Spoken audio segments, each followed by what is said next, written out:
You're giving me a pass. I think maybe you deserve a pass. A few seconds later. We're gonna have to stop this! Nolly drops it in front. Gen.G they must have had that confidence restored. Chronic, ready up! There it is again! He pre-jumped. The trust this team has is unmatched. The second he saw Nolly free, he started jumping. And a perfect pass, he knew exactly where he was getting stopped up. And a 1-0 lead. Many different ways Gen.G can slice you on offense.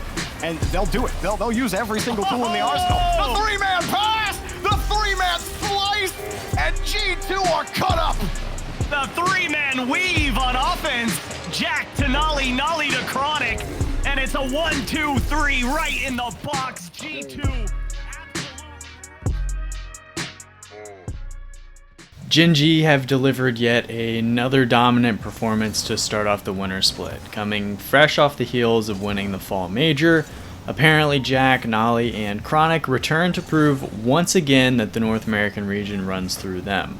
When looking at their stats from the weekend as a team, they were second in goals with 2.39, which was just behind Complexity, second in assists with almost 2 per game at 1.93, first in shots per game at 10.5, fifth in shooting percentage at almost 23, and they held their opponent's shooting percentage to about 19.5. To quickly just recap their journey to get to this momentous win in groups, they 3-0'd KOI, pretty rough season for KOI, now 0-12 this season.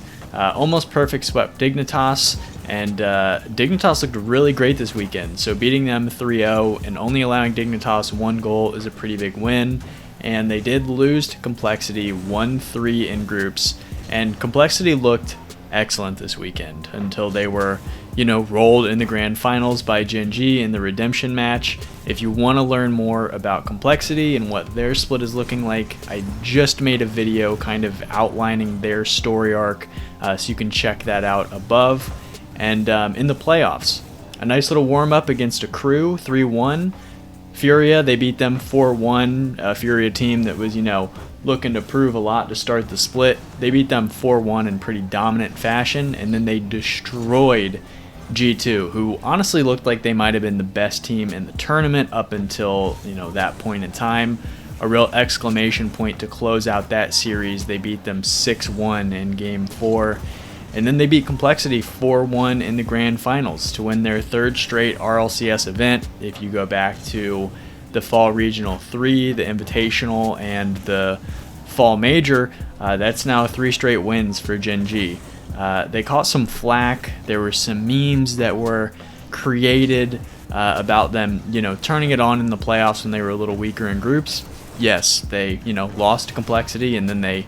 it's fair. They looked completely dominant in the playoffs.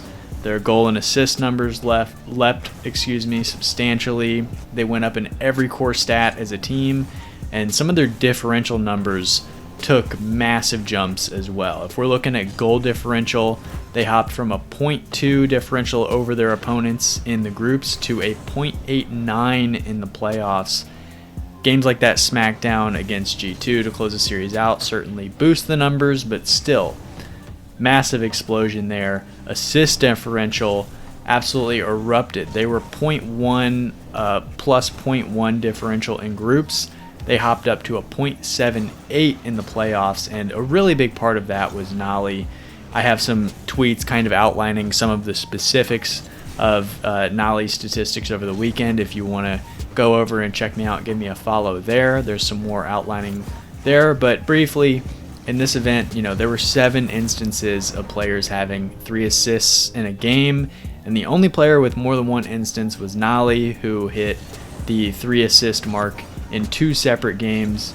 Nolly had at least 1 assist in 18 of the 28 games that Gen.G played, so it's not like it's inflated off of, a couple easy rounds or anything like that. He was consistently distributing to his teammates throughout. This team is just so high functioning. Chronic and Jack almost at a goal per game, some of the highest ratings in this event. I think both of them were top 5.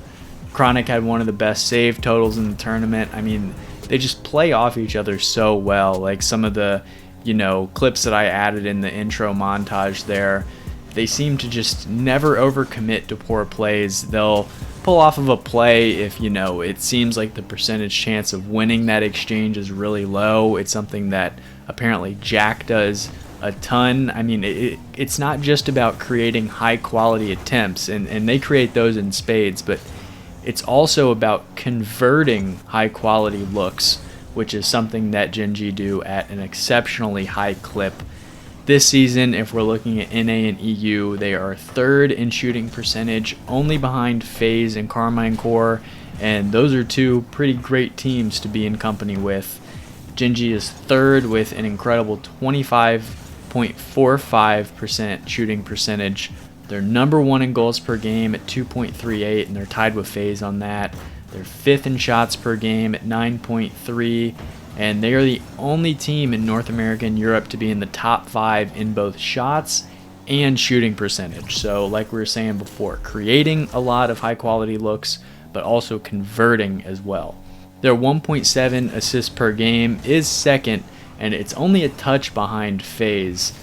Gen.G continue to march through the region en route to what they hope will be their second concurrent major win, but they seem to not be a team that will overlook the steps that lie ahead of them before San Diego.